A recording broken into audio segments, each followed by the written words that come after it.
ലേവ്യർ 8:1-36 വരെയുള്ള വാക്യങ്ങൾ.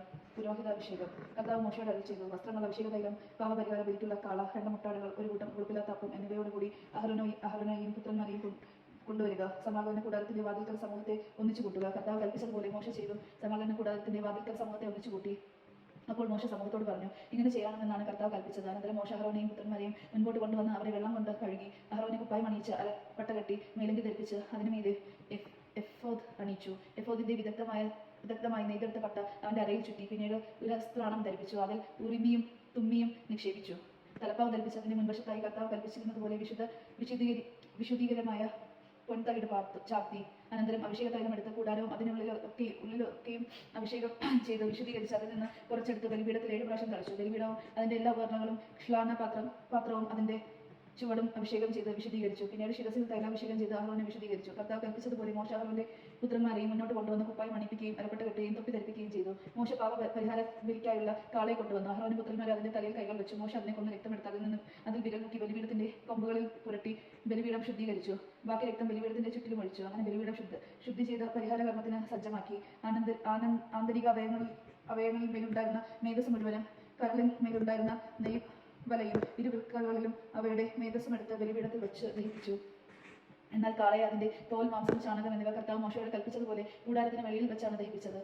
ദഹനബലിക്കുള്ള മുട്ടാടിനെ അവർ കൊണ്ടുവന്നു. അഹരോനും പുത്രന്മാരും അതിന്റെ തലയിൽ കൈകൾ വെച്ച് മോശ അതിനെ കൊന്ന് രക്തം ബലിപീഠത്തിന് ചുറ്റും ഒഴിച്ചു. അതിനെ കഷ്ണങ്ങളാക്കി മുറിച്ച് തലയും കഷ്ണങ്ങളും മേധസ്സും ദഹിപ്പിച്ചു.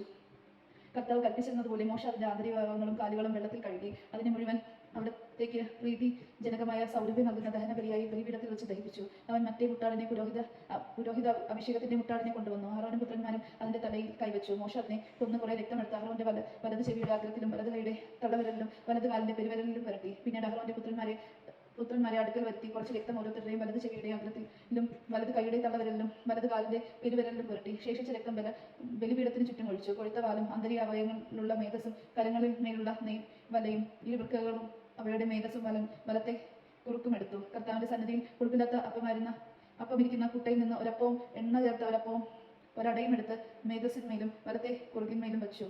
ഇവയെല്ലാം അവൻ അഹരോന്റെയും പുത്രന്മാരുടെയും കൈകളിൽ വെച്ച് കർത്താവിന്റെ മുമ്പിൽ നീരാജനം ചെയ്തു.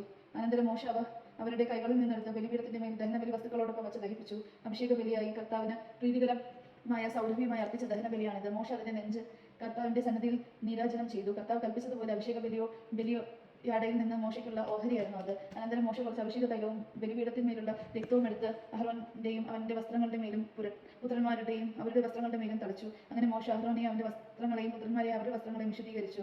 മോശ അഹരോനോടും പുത്രന്മാരോടും പറഞ്ഞു, സമാഗമന കൂടാരത്തിന്റെ വാതിൽക്കൽ മാംസം വേവിക്കണം. ഞാൻ കൽപ്പിച്ചിട്ടുള്ളതനുസരിച്ച് അത് അഭിഷേക കാഴ്ചകളുടെ കുട്ടയിലുള്ള അപ്പവും അഹരോനും പുത്രന്മാരും അവിടെ വെച്ച് ഭക്ഷിക്കണം. ശേഷിക്കുന്ന അപ്പവും മാംസവും തീയിൽ ദഹിപ്പിക്കണം. അഭിഷേകത്തിന്റെ ദിവസങ്ങൾ തീരുന്നതുവരെ 7 ദിവസത്തേക്ക് സമാപന കൂടാരത്തിന്റെ വാതിൽക്കൽ നിന്ന് പുറത്തു പോകരുത്. എന്തെന്നാൽ അഭിഷേകത്തിന് 7 ദിവസം വേണം. ഇന്ന് ചെയ്ത കർത്താവിന്റെ കൽപ്പന അനുസരിച്ച് നിങ്ങൾ പാവങ്ങളുടെ പരിഹാരത്തിന് വേണ്ടിയാണ്. ആകയാൽ കർത്താവിന്റെ കൽപ്പനകൾ കാത്തുകൊണ്ട് 7 ദിവസം രാവും പകലും നിങ്ങൾ സമാഗമന കൂടാരത്തിന്റെ വാതിൽക്കൽ കഴിയുവിൻ, അല്ലെങ്കിൽ നിങ്ങൾ മരിക്കും. എന്തെന്നാൽ ഇങ്ങനെയാണ് കർത്താവ് എന്നോട് കൽപ്പിച്ചിരുന്നത്. മോശ വഴി കർത്താവ് കൽപ്പിച്ചിരുന്നതെല്ലാം അഹരോനും പുത്രന്മാരും നിറവേറ്റി. ദൈവജനമാണ് നാം കേട്ടത്. നമുക്ക് ദൈവത്തെ സ്തുതിക്കാം. ക്രിസ്തു അങ്ങേക്ക് സ്തുതി.